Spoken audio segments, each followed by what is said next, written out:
Welcome to Great Greys, your one-stop shop to finding winners across Australia from the world of greyhound racing. Host David Shortte is joined by Hall of Famer Neil Brown, Jason Campbell to look at Queensland and Tasmanian chasing, Sean Matheson looking at South Australian chasing, New South Wales expert Simon Orchard, and the Shane Train Williams rounds it out with his key plays and kennel mail in WA.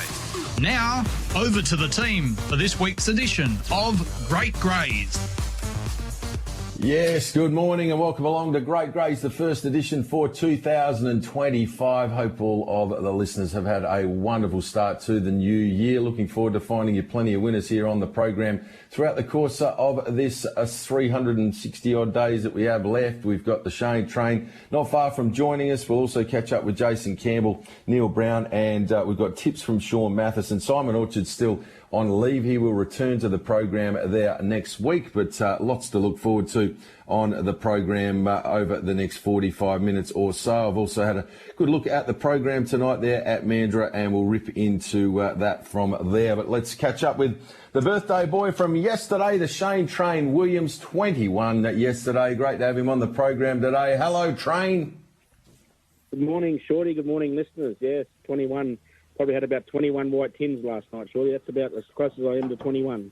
Well, it must have been a reasonable birthday then, if you were celebrating long and strong. I believe you went to the Greyhound meeting at Taree and had a look at that circuit for the first time there last night. What were your first impressions?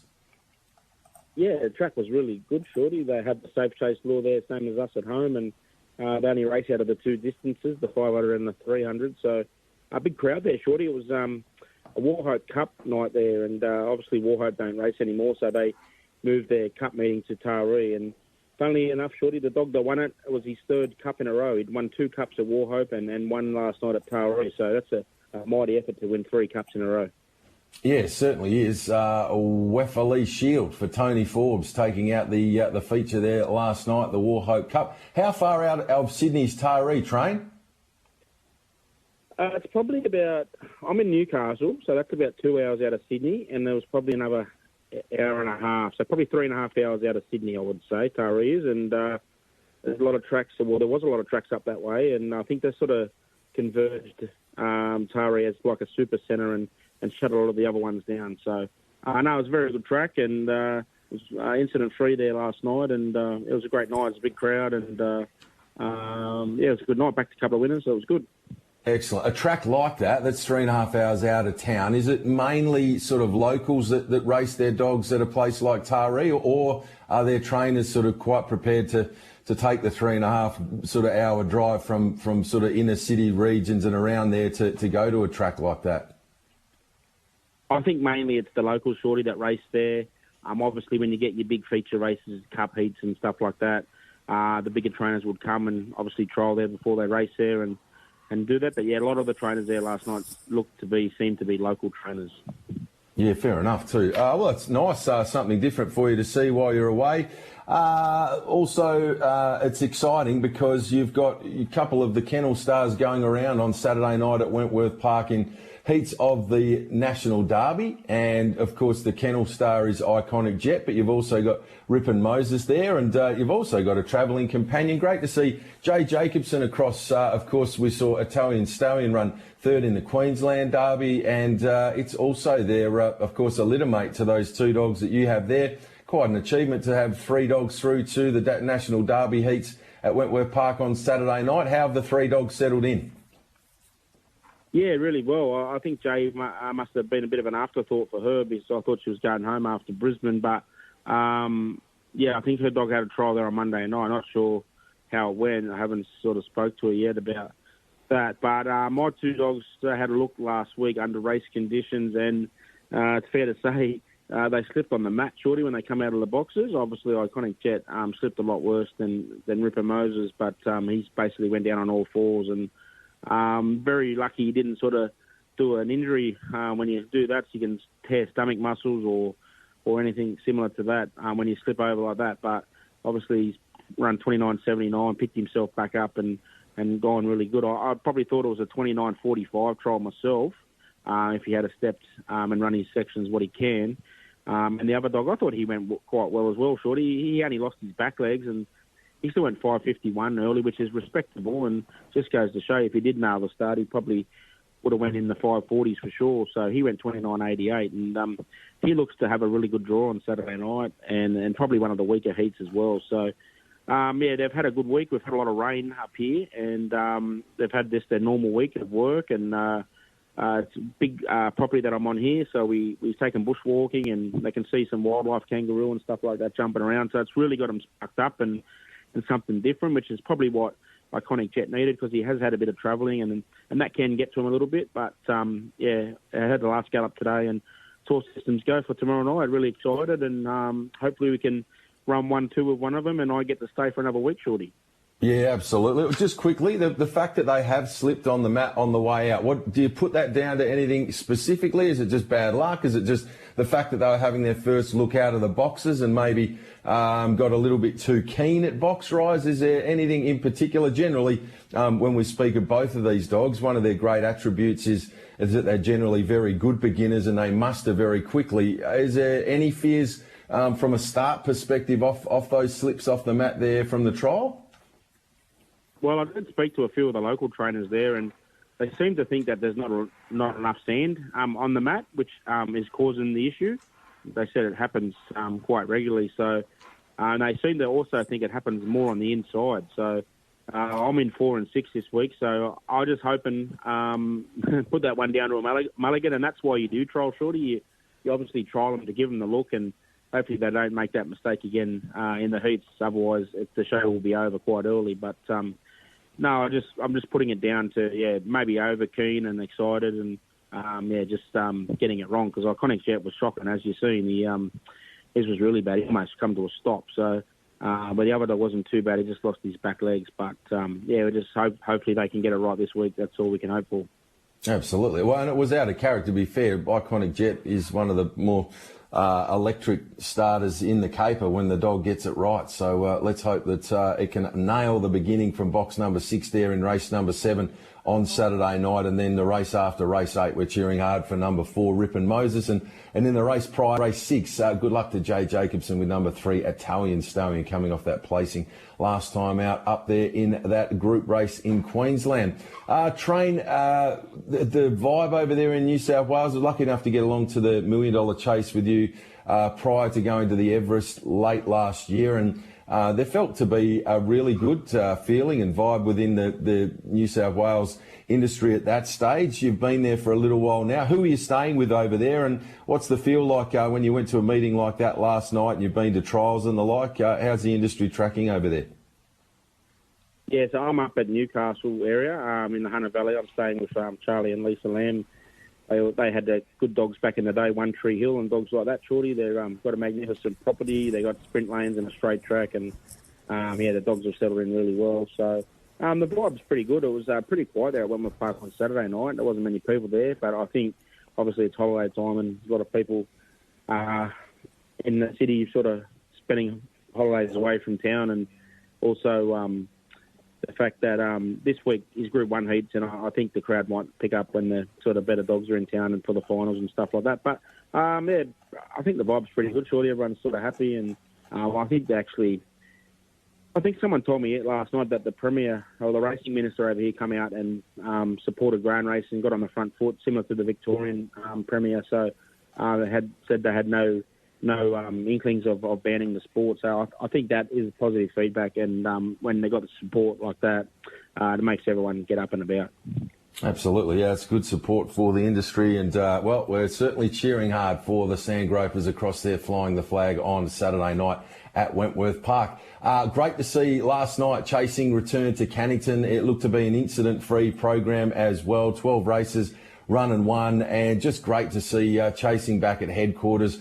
Should be all systems go for chasing to return there again on Saturday night, and it's a tremendous card. Really looking forward to the summer chase heats over the 601 metres, and one of the stars of Australian chasing, Bezecchi, goes around over the 601, draws box number 8, likely to get a bit of room to operate out there. It'll be one of the absolute highlights of this weekend, if not the next few months. Can't wait to see Bezecchi hooning around over the 601. Yeah, 100%. And interesting enough to hear Paul say he's looking to push him up to the 700 for the Galaxy rather than the Perth Cup. So that's very interesting. And obviously, we know the man can train a stayer. So interesting times ahead for Bezecchi. And obviously, you don't blame Paul. He slacks at early speed, and especially on bend starts at Mandurah, you just get knocked over if you got no speed into that first corner. So, yeah, really interesting to see how he goes. He's up against Sage Snell, who's fair to say, and I think I heard Cody say this morning, she's coming to the end of her career, but she does grow a leg out of box one. So that'll be an interesting affair, Shorty, and some of them other heats have got a few good chances as well. So if they all make the final, it'll be a ripper final. Yeah, that's the truth. And I think we all tip our hat to the job that Mandurah has been able to do, with a wonderful service for the industry throughout the course of 2024 for the majority of it, with Cannington being out of play. But it's so good to see chasing back at Cannington with that big long lead in over the 500 metres. I know trainers, many have been very frustrated with dogs that have been broken in with that opportunity to muster and use the rail through a corner. All of a sudden, just that 488 start at Mandurah, where you find yourself you've got to really hit the ground running or you're cooked. I think that the 500 in town is certainly much fairer playing ground, and now we sort of find Mandurah dogs will race at Mandurah and Cannington dogs will head back to headquarters. And I think from a punting perspective as well, the horses for courses style arrangement where the right dogs are racing at the right tracks, I think makes for an easier analysis and generally more punter-friendly results. Yeah, 100%, Shorty. It's like Iconic Jet. I couldn't race him at Mandurah over the 488. You have a few middle boxes and some bad checks and bad results, and there's their confidence gone. So that's why we elected to leave him in Melbourne for a little bit longer, as Kennington was out of play, and then obviously now Sydney. So you can't wait to get through this series, Shorty, and bring him home for the Derby and the Perth Cup, and then hopefully there's a Sandgroper spot waiting for him. But you could imagine the frustration on some trainers that haven't been able to race at Kennington. I think Paul was one of them. I had a chat to him in the wash bay last week, and obviously when we had that one meeting at Kennington, he produced 4 winners, so they love being back there. So, hats off to Mandurah. They've done a great job since Kennington's been out of play, and, I'll get a bit of relief now that Kennington's back. Yeah, that's the truth. And well done to all the track staff as well. They're the unsung heroes in this entire operation. They've been working their backsides off down there, and they've done a mighty job. So well done to all of the team there at Mandurah and the track staff. You've kept things afloat during some pretty challenging times. Saturday, you just spoke of the job that Paul Stewart did with his dogs on the way through when Cannington reopened. He, for mine, has got some stunning chances once again this Saturday night. I wouldn't be at all surprised to see him sneak home from this program with 3 or 4 winners again on Saturday night. Looks to have some very, very good winning possibilities throughout the course of the night. Before that, though, we need to build a bank heading into the weekend train, and we've got a pretty interesting card tonight there at Mandurah. I've had a good look through the program tonight, found a couple at sort of shorter odds, and then a couple at each way odds, and a couple of rovers through the card. Who do you like tonight there at Mandurah? Yeah, I also thought it was pretty tricky, Shorty, and I haven't seen any prices. But I'm going to kick things off race 4, number 8, Dutch Rambo. The dog's been knocking on the door of late, ready to win. Generally shows good early burn, and he'll need to do that from the outside alley. Doesn't make the strongest of lineups here either, and hopefully gets the start right and can burn to the front and be hard to beat. Race 4, number 8, Dutch Rambo to kick us off. Alrighty, market's just up now in that race. Dutch Rambo, $4.80 the win, $1.70 the place. Scratching is 6, Flaming Gas, and 10, Not Much Cooner. I thought it looked a great roving banker bet. Dutch Rambo shouldn't miss the frame in that race. 4 starts from box 8's been placed in all 4 of them. $1.70 the place to me. Throw that in all your multis tonight at the bare minimum. Second of your plays? Yeah, the very next race, Shorty, race 5, number 4, Macaroni Manelli. I flew out last start and led all the way in a speedy 22.45. That was in grade 6 company. Goes up half a grade here to 5 and 6. If you can reproduce that 6.28 early first pick last week, I think it'll be hard to run down. Race 5, number 4, Macaroni Manelli. Alrighty, race 5, number 4, Macaroni Manelli. It's a Shazam from me too. It's a rinse and repeat job from last week. If it can do that, likely to take a power beating again. And the third of your plays? Yeah, deep into the card, Shorty, race 11, number 5, Sunset Skylight. Nice pup. It's out. It's come out. It's come out. The old 5 rugs are scratched out, and Bluey Brand's out of that race as well. On board for John Cole comes into a box number 5 for Sunset Skylight. Esperance Ace is the $3.20 favourite there in front of Luna's the one at $3.50 off box 1. You didn't have a reserve in store up your sleeve, did you? I didn't. But Esperance Ace is really well drawn out there. I thought he was clear danger to Sunset Skylight. I actually had him in for second, so I'd happy to tip him out as my third play, Esperance Ace.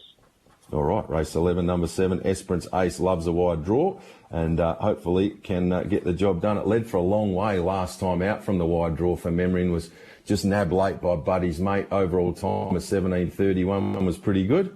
Hopefully it can deliver. So the train tonight at Mandurah, race 4, number 8, Dutch Rambo, race 5, number 4, Macaroni Manelli, and race 11, number 7, Esperance Ace. Anything from the kennel? Of course, it's an exciting night on Friday night. You have Curious Georgia going around in the Birthday Cup final, draws box number 4, looks to be in with really good claims. And on Saturday night, I've tipped out as a value play a dog that you've got absolutely flying from you.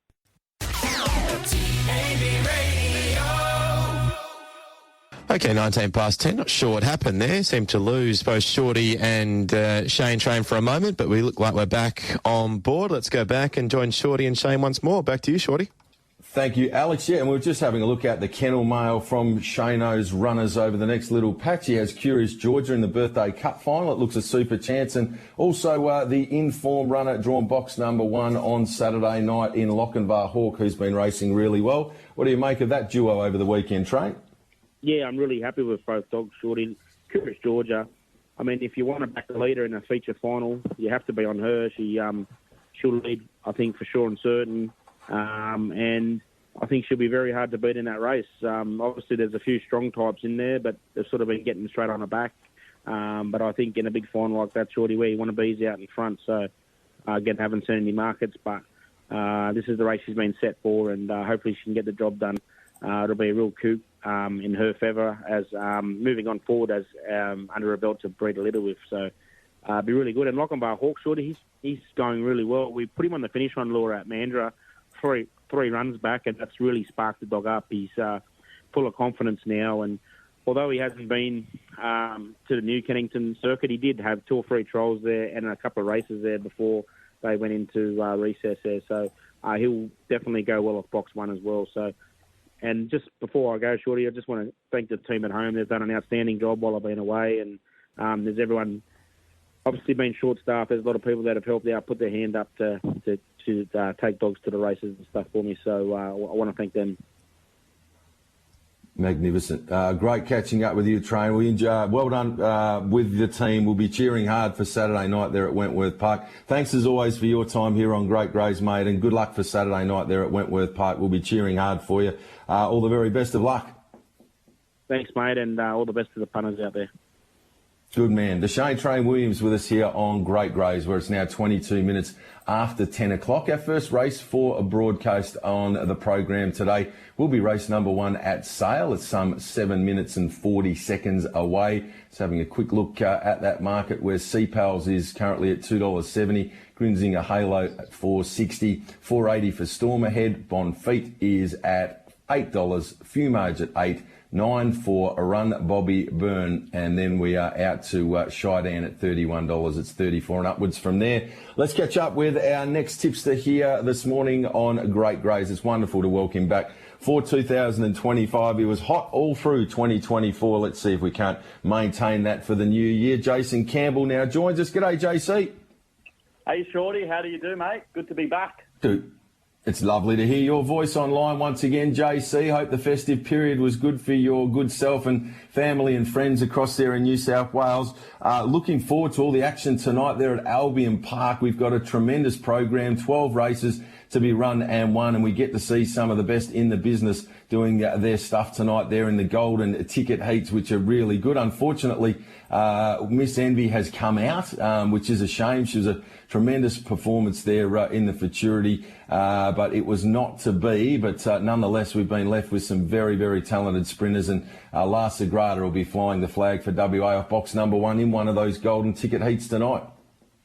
Yeah, I thought she'd be very, very hard to beat tonight, La Sagrada. I've got her on top. She's obviously against Smooth Plane, who's coming off a second place finish to explicit last start, but he is a dog that doesn't have a great deal of box speed, so he has to get across. I don't know if he can spot her a start and beat her. She was really good last week, obviously winning that Group 1 futurity, and she ran home quite well there. Obviously, Miss Envy visually looked to be taking off a lot of ground, which she did, but La Sagrada, to her own credit, still run home around that 12.60 mark, which is absolutely fine. Yeah, absolutely. Both greyhounds very, very strong. I think it was just the will to win of Miss Envy that got it as close as what it did. No, it was a huge performance, and hope that's not too major, that injury that has seen her come out tonight. Hopefully she can hit the track again soon, because I think she's probably one of the real emerging sprinters of Australian greyhound racing right now. What she's been able to do the last few months, she's travelled all around Australia. She's handled all tracks. She's handled being away from home for a significant period of time and delivered in a lot of these big feature races. So looking forward to seeing what she can do in 2025. All right, JC, we've got 12 races to choose from tonight there at Albion Park. Where are your better bets? We're going to kick off in race 1. We'll play the 3 here. Say When Glenn. He was brilliant 2 starts ago. He beat Scud, started a short price favourite, won by 5 lengths in 30 and 14 versus Scud once again here. And his main market rivals, I don't know how they're going to beat him here. I thought he was really well mapped here. Weather Report in box 2 does like to get back to the rails, and there's not a great deal of speed in box 1 of Aquila Kung Fu, typically missing the kick. So I think Say When Glenn can pose you up in the first 2 early, and I think class will prevail in race 1. I like it. Race 1, number 3. Let's get the night off to a flyer with Say When Glenn. On to the next of your plays. I made this the best of the night. Race 2, number 4, Irish Millie. She had a bit of a layoff heading into that Sale Cup heat run where she ran behind our very own Corey Smith's Canyon All Class, and then she was terrific last start. She beat Lanfranco at Sandown over the 715 metres by 8 lengths, stretched away from them. It was a personal best, 41.78. I really like to see that. She's a bitch that's gone around Sandown a multitude of times. She's won a Group 1 either there or at the Meadows. So to run a personal best at start number 45 deep in your career tells me that she's absolutely flying. She has no worries whatsoever with this track and trip. She's had 4 starts here. She's placed in 3 of them behind the likes of Red Dirt Road during that Winter Carnival series. And I think she is very, very hard to beat in this race. I just don't think there's a great deal of class here, and she's obviously a Group 1 winner amongst 5th grade dogs. Fair enough too. We're sticking with Irish Millie for Stephen White to get the job done and make it 2 on the bounce off that 715 metre form. You know it's going to be very strong to the line there tonight. Irish Millie, race 2, number 4. And the 30 plays this evening at Albion Park there, JC? Yeah, race 6, number 1, Rec James. He's been smashed in early betting. He's about $4 into even money. Obviously, the scratching of Miss Envy there. Danger Zone gets into box 5. He's a dog that's always had a lot of hype around him. He's tried really fast, obviously leading into his debut runs and some feature races up there in Queensland. I think this format will suit him. Obviously, only 4 runners going around here. Danger Zone in box 5 does want to cut and run back to the rails. I think he might hamper more than money in the early stages. And if Rec James can just avoid that traffic on the first corner, he should be too strong and too classy for them late in the piece. He's a very, very fast dog. He just unfortunately lets himself down from time to time in full fields, but the 4-dog field should certainly be right up his alley. All right, so that 4-dog format to certainly be in favour of the red runner in race 6, number 1, Rec James. Those golden ticket heats throughout the course of the night. Really interesting, unique, different sort of format. The 4-doggers, and of course we see some very, very talented performers on the way through as well. I'll quickly take you through what they look like if you've missed them. In the first of the golden ticket heats, it is the West Aussie La Sagrada in 1 at $1.75, Smooth Plane $2.35, Big Boy Bentley at $8, and Comedy Act at $13. Sounds like you were leaning the way of La Sagrada over Smooth Plane in that one, JC? Yeah, I think she'll have the speed to hold all 3 rivals out and should be hard enough to run down.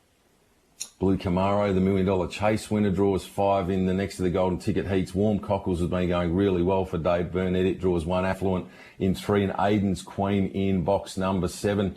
How do you see the second of the Golden Ticket heats? Can Blue Camaro, the $1 Million Chase winner, go on with it? Yeah, I think the key to this race is Affluent there in box 3. If he begins as he has been recently, he might be pressuring Warm Cockles to that first turn. And we've seen Warm Cockles in Victoria. It doesn't really respond well to outside pressure. He can sometimes angle off the track. So I think probably the best thing for Blue Camaro is if he does miss those 2 dogs early and get underneath them heading into that first turn, it's going to be extremely hard to run down. I did have him on top. I think Warm Cockles is a bit of a risk at the price. All right, fair enough too. We have Lakeview Emily taking on Good Odds Cobber Super Scrub Mussy. But it's a tremendous night of chasing. Really looking forward to it. A minute to go before you get your bets on here for the first of the day. Let's sail. Punters, we'll round out JC with your thoughts tonight down there at Hobart. Good program to look forward to there. Who are we having a bet on this evening in the Apple Isle? Yeah, I'll just whip through these 2 plays nice and quick so the listeners can tune into Sail, race 1. Race 4, number 3 at Hobart, Red Stiletto. She's had 2 runs back now over the 515 metres. She's placed in both of those at Launceston, back to Hobart, track and trip specialist, 10 starts, 5 wins and 3 placings. Thinks she's going to get a lovely run behind the speed and be really hard to hold out late in the piece. And the best bet of the night for me at Hobart is race 7, number 2, Rupee Rebel. Similar to Red Stiletto, I think he'll get a lovely drop behind Kadir Gold, XWA runner, and Mr. Fahrenheit. He's a very, very smart dog, this one. I think he'll be very hard to beat across the Devonport Chase series and potentially a dog you can follow inland down the track. Love your work. That's race 4. Number 3, race 7. Number 2, the best of them tonight at Hobart. JC, wonderful to have you back here on TAB Radio for 2025. And, of course, we'll grab your tips for Wentworth Park Saturday night for the jet set there tomorrow. All the very best, mate. Wishing you a happy and safe 2025. Go get 'em. Too easy. Thanks, Shorty. There we have it. Jace Campbell there. Not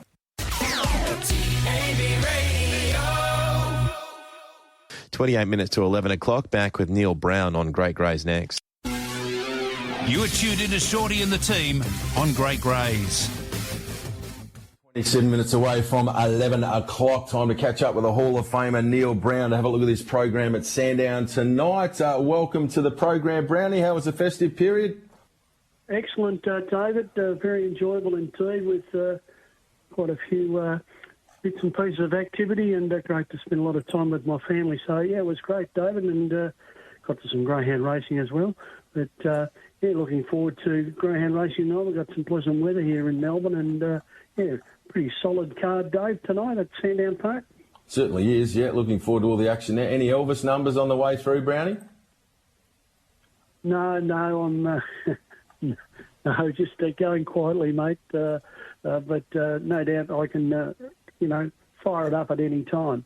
Only a matter of time. Looking forward to hearing 1 or 2 of those renditions as the year goes by. Let's get into this card tonight. It's, as you've touched on, some very good racing. Looking forward to race 6 in particular.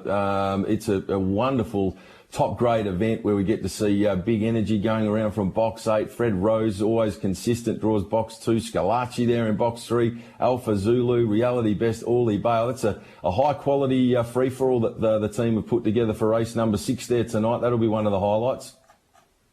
Yeah, real hot field, isn't it? And even would have been more interesting with Where's Poppy in off the red, but unfortunately scratched. But it's left a really solid field and... yeah, it's a very good race, a good free-for-all to kick us off in race number 6. All right, let's get your thoughts for the early quaddie tonight, Brownie. It all gets underway here with an interesting affair over the 515 metres. Take us through your thoughts for this early quaddie. Yeah, mixed 6th and 7th grade here. I'm going to take 1, 6 and 4. I think your runner, Xavier, nicely drawn in box number 1 is probably the greyhound to beat, but... there is certainly chances to the other 2. Shimmer Blush is going all right. Race number 2, Grade 5 final here. Vic Breeders Series final. It's a good race. I'm going to take 4, 2 and 5 here. I've got the 4 on top this train. 29.45 winner on the track here. And I think it's the 1 to beat, but certainly chances to go, Mickey, and go for goal. Race number 3. Smallish field of 6 here, and I made it 8, 4 and 2. I've got the 8 on top, Shake It Off. Has won well here last start and is racing in pretty good form, but certainly chances the Zipping Kai and the Greyhound in the 2 box as well. Going to the 4th leg of the early quad here, a grade 5 over the 5.95. Hard race, thought there were some chances. Couple of scratchings now have really trimmed the field right up. Thought it was nearly a field job and you could take that, but I'm going to see if we can jag it in and take 7 and 8. I think I've got Paul Quimby on top. It is pretty short price favourite now. The field has trimmed up to that small amount of runners. And El Quimpador might be a surprise packer from box number 8, but we'll take 7 and 8. Into the main quaddie tonight, we've got a 555-metre grade 5, a pretty wide open affair here. I do like Zipping Minaj. It was 3 and 5 from 19 on the track. Has won in fairly fast time at 29.43. It's drawn okay. It was a handy run here last week. I think from box number 2 might be the Greyhound to beat. Certainly chances to Fergus Zulu. Nicely drawn in box number 1. And Silky Sauce can be hit and miss early, but has won 3 here on the track. Going to include it. If you want to go wider, maybe I could make a case for Dundee Rebel, but I'm going to take 2, 1 and 8 in the first leg. As we said, that hot field in the free-for-all over the 5.15 metres. I've got Big Energy on top, but it is a good race. Just his super record here at Sandown, 13 races he's won on the track. He sort of missed the start his last 3 starts, but he can come out, and we've seen him fly the boxes here at Sandown Park. Class factor for me on top, Big Energy. Certainly chances to Scalacci, well drawn down in box number 3. The red coming out. And Freddie Rose always running on and races well at Sandown. So I'm going to take of those 3 runners, 8, 3 and 2. Moving on to race number 7. Here a mixed stake over the 5.15. Pretty even lot here. I made it 5, 4 and 1. Giacomo for me. Got some early pace. It's racing quite well. And I think that early speed... it will hold it in good stead. It missed it last start, but he's a fairly reliable beginner. And I've got Giacomo on top to beat before Sprightly Cyan. I think it's got some sort of chance in the race. And the other greyhound with a chance well boxed is Paul Yasmin off the red. I think it might be the starting favourite at the moment. I'm going to take 5, 4 and 1. In rounding the quaddie out, race number 8. Fairly open affair here over the 7.15. I made it 1, 5 and 4. Thought they were the standout chances. Reiterate on from box number 1. It looks the one to beat. Nicely drawn. Can come out and probably find the lead. Henry Intention, certainly a chance. A very, very smart win at the Meadows. First time over the distance. And cashing it out has been racing well over the 5.95 600s when first start over the distance, but he's in really good form. So we'll take 1, 5 and 4. Pretty hard to find a standout tonight, but I thought we might have a little bit in race 9 on number 8, Sunnyside Joe. It's been racing in really good form, has won here in 29 and 42. It's won 3 races on the track. It can begin. It's won 2 of its last 3, racing really well. Sunnyside Joe, there's a couple of scratches, a small field of 6. I'll be trying to hunt Bo Rhapsody home to running down, but I think Sunnyside Joe might fly the lids and be the one to beat. At around the $3 mark, I think they're betting at the moment. It was certainly a lot longer price than that earlier in the day, so it has been spec'd at that price. So we'll make that our best. Race 9, number 8, Sunnyside Joe. So good luck and good punting tonight at Sandown Park. And we've got the Warragul Cup tomorrow night, time-honoured event, isn't it, David? And Vincent Barr might be the greyhound to beat from box number 2.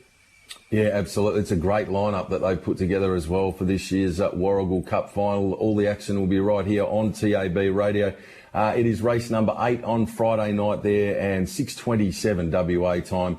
Vincent Bale, a $3.70 chance on the fixed odds. It's going to be a hell of a race at Group 2 level there. The Warragul Cup final. Brownie, wonderful having you back on Great Greys for 2025. Appreciate your time as always. Have a ripper weekend, mate. Good on you, David. Talk to you next week.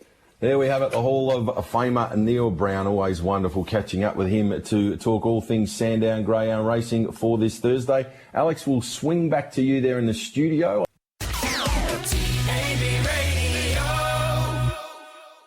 Thank you very much. As we touched on, unfortunately, Sean Matheson couldn't join us live today, but he has been good enough to forward on his thoughts for tonight there at Angle Park. He's going to kick things off race 5. Number 5 in Pet Detective for Benny Rawlings. Graham has been racing very consistently, placed at 4 of its last 5 starts. Excellent record, track and trip, 18 starts for 6 wins and 9 placings. $3.90 and $1.85 in a pay 1 and 2 only race there tonight. Race 5, number 5. Pet Detective. The second of his plays, race 7, teaming up here with greyhound number 4, Immense. Really nice each way odds available about this dog. It's $11 the win, $2.50 the place. Very much a veteran of the chasing scene. It's had 126 starts, 15 wins with a further 48 placings. So certainly an each way play and at a price where we can certainly entertain that. The dog has been placed at 3 of its last 5 starts. So good double figure odds value for Sean in race 7 with number 4, Immense. And rounding it out with race 8, greyhound number 5, He's Magic for Barry Stewart. In a purple patch of form, this greyhound winning 3 of its last 4 starts. Most of them over the 595 metres, which is the trip it goes round over here tonight. 7 starts track and trip, 4 wins, 2 seconds and a third at the $3.40 and $1.36. It rounds out the best bets of tonight there for Sean Matheson. So Angle Park, race 5, number 5, Pet Detective, race 7, number 4, Immense, race 8, number 5, He's Magic. Heading into the weekend, Gawler Friday, race 4, number 1, Culburra, and Murray Bridge on Sunday, race 8, number 2, Wild Banker. So that's Gawler Friday, race 4, number 1, Culburra, Murray Bridge Sunday, race 8, number 2, Wild Banker. Had a good look at this Mandurah program, for tonight there. Gets underway for the local punters there at 6:57. We've got 12 races that will be run and won. My races of note this evening, going to kick things off in race 4. A Roving Banker play with number 8, Dutch Rambo, and also at that price that they've gone up with there. I think the $1.70 the place is good shopping for Dutch Rambo. Well, it was when we spoke some 20 minutes ago. That's now into $1.30, so that price has gone right off. But the 170 was appealing. Now at $1.30, it's about the right price. It'll hit the frame. It's had 4 starts from the draw. It's been placed in all 4 of them, so place 4 for 4. Throw it into the mix from box number 8. It's a really nice Roving Banker play. Thought there were winning hopes to numbers 1, 2, 3, 4 as well. So sort of 1, 2, 3, 4, the main numbers in the first box, and Dutch Rambo rove around that to hit the frame. Then on to race 5, greyhound number 4 in Macaroni Manelli. This greyhound, most impressive last time out. It's gone off as well. Open 240, as big as 260, now at 225. Last time out from a similar draw, ping to the top, ran 22 and 45. Was a very impressive performance. Something like that again. We'll see the dog hard to beat. It's got a good winning strike rate, in good hands with Dave Hobby. Safe getaway. I'll see it hard to beat. Race 5, number 4, Macaroni Manelli. Same combination and same box draw in race 6, number 4, Sunset Capone. Oh, wow. This was $1.26 into $1.08. So 3s come out.